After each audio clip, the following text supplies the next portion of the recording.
Imagine being almost impossible to kill. Swords? Fine. Arrows? Fine. A whole battlefield? Honestly, that is kind of your workplace. But then, someone hits your heel. Your heel.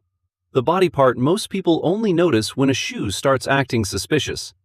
And that is how one of the greatest warriors in Greek mythology became permanently linked to ankle area problems. This is Achilles. Big hero, big reputation, very hard to damage. He is the guy the Greeks call when the Trojan War needs a problem solved with extremely confident violence. But before all that, he was a baby. Which is already funny, because every terrifying warrior has, at some point, been a small round person who cannot control his own head. His mother was Thetis, a sea goddess, and in later versions of the myth, she knows something no parent wants to know.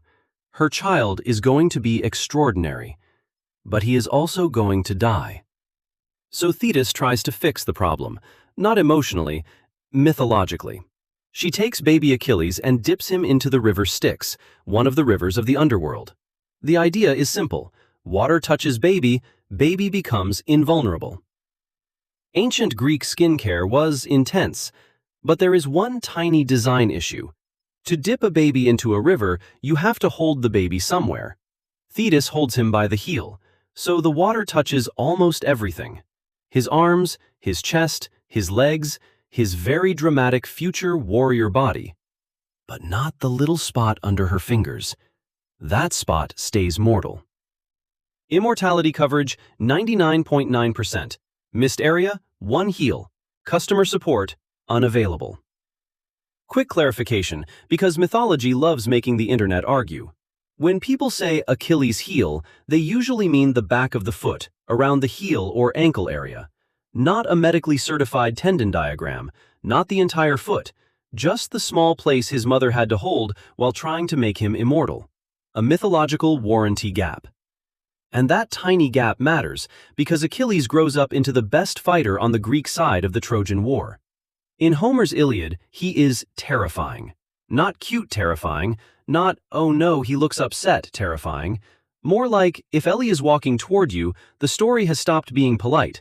He is fast, he is furious, he is almost impossible to stop. And he has the kind of confidence that makes everyone nearby quietly check the exits. But here is the twist. The Iliad does not actually show Achilles dying from an arrow to the heel.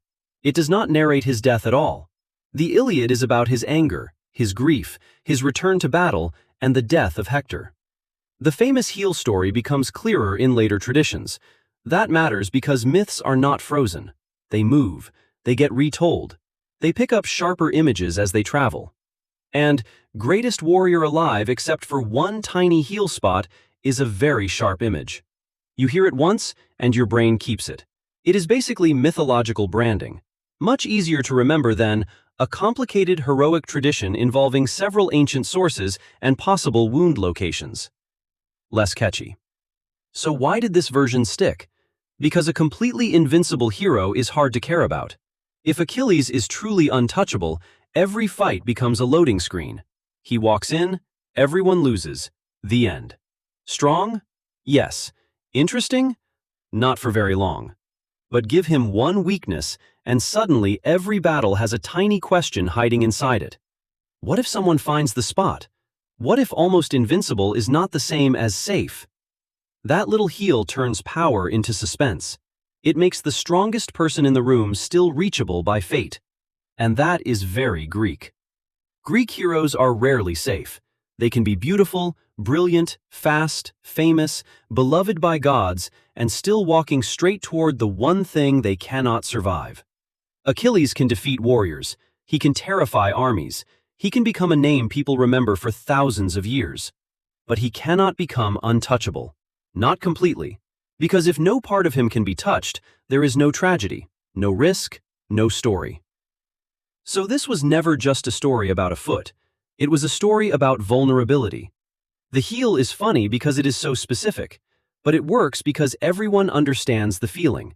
You can be strong in almost every direction and still have one place where the world gets through.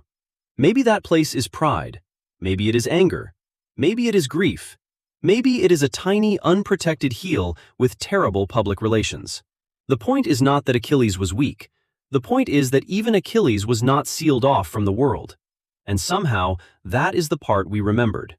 Not just the victories, not just the armor, not just the battlefield, but the one small place where almost became not enough. Also, please take care of your ankles.